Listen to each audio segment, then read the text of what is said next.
Good evening class 10th के प्यारे बच्चों। आज हम टेक्स्ट बुक का पोएम का तीसरा पार्ट पढ़ाएंगे, ए टाइगर इन द जू।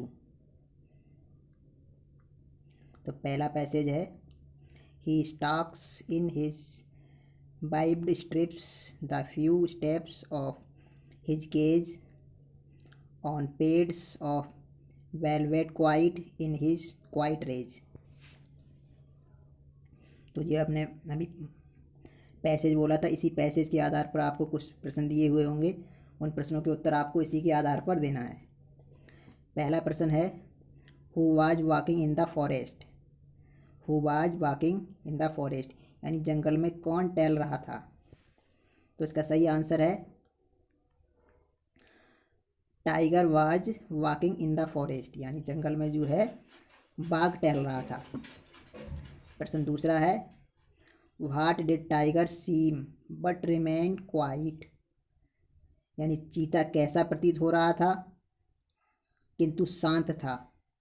यानी व्हाट डिड टाइगर सीम, चीता कैसा प्रतीत हो रहा था, बट रिमाइन क्वाइट किंतु शांत था। तो इसका आंसर होगा tiger seem to be angry but remind quiet यानी बाघ गुस्से में था किंतु शांत प्रतीत हो रहा था। बाघ कैसा था, गुस्से में था किंतु प्रतीत हो रहा था शांत। तीसरा प्रश्न है, which of the following is in a cage. Which of the following is in a cage यानी पिंजरे से कौन, सॉरी इसमें से कौन पिंजरे में है, यानी इसमें से कौन पिंजरे में है। ए टाइगर है, बी डॉग, सी बियर, डी हॉर्स। तो पिंजरे में कौन था, इसका आंसर है ए टाइगर, बाघ।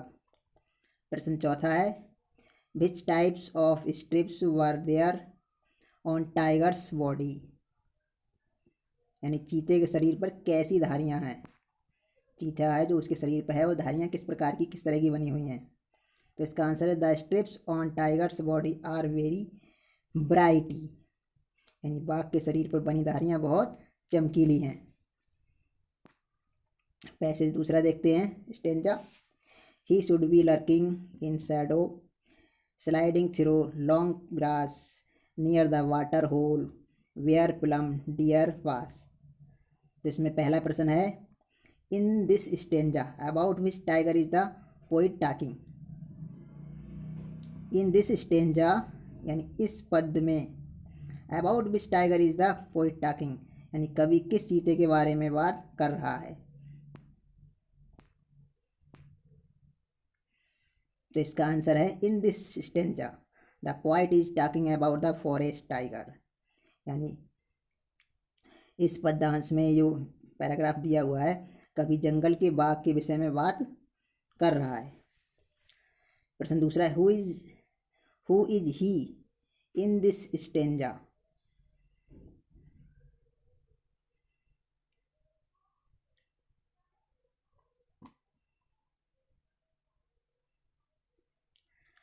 तो इसका आंसर है, इस जो स्टेंजा है इसमें ही कौन है। ही जो शब्द आया वो किसके लिए आया है। तो tiger is waiting for his very grey near water hole. Sorry गलत हो गया वो। दूसरा क्वेश्चन है, where did the tiger wait for his prey. गलत हो गया था।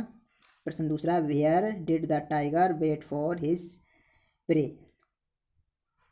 तो इसका सही आंसर है tiger is waiting for his prey near water hole. प्रश्न तीसरा है, who is he in this stanza यानी इस पद में वह कौन है। जो ही शब्द आया है वह किसके लिए आया है।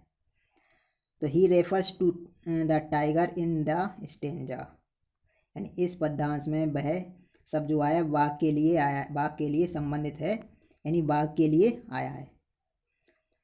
प्रश्न चौथा है, which is related to moving quietly in following. A lurking, B plump, C pass, D sliding. तो इसका सही आंसर क्या होगा? इसमें से कौन शांति से चलने के लिए संबंधित है? छिपकर बैठना, गुदगुदापन, गुजरना या फिसलना?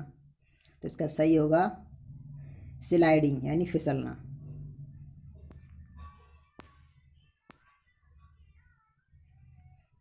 अब पैसेज है चौथा। But he is locked in A concrete cell.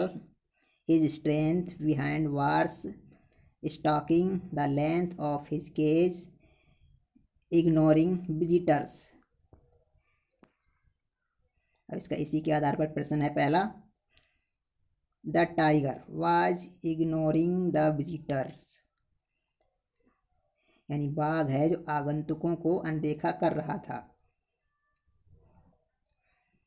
सही है या गलत है, ट्रू या फॉल्स? तो वो अनदेखा कर रहा था, तो इसका आंसर सही होगा ट्रू। प्रश्न दूसरा है, who was locked in a concrete cell, यानी कंक्रीट की जो कोठरी है उसमें कौन बंद था? तो इसका answer the tiger is locked in the concrete cell, यानी बाघ कंक्रीट की कोठरी में बंद था। प्रश्न तीसरा है, where was the tiger free, where was the tiger free, यानी बाघ कहाँ आज़ाद था? तो the tiger was free in the forest, बाघ जो है जंगल में आज़ाद था। प्रश्न चौथा है, name the poem of the stanza, यानी जो पैराग्राफ स्टेंजा दिया हुआ है, इस कविता का नाम पूछा है, यानी इसका नाम पूछा क्या है, इसका शीर्षक पूछा है। तो इसका शीर्षक है ए टाइगर इन द जू, इसका सही आंसर है ए टाइगर इन द जू। तो क्लास 10th के प्यारे बच्चों, आज हमने आपको टेक्स्ट बुक की तीसरी पोएम का पैराग्राफ के बारे में बताया। अगली वीडियो हम चौथा पार्ट लेकर आएंगे। वीडियो पसंद आए तो लाइक करना, शेयर करना। अगर हमारे चैनल पर पहली बार आए हो तो सब्सक्राइब करें और अपने साथी को भी शेयर करें। जय हिंद, जय भारत।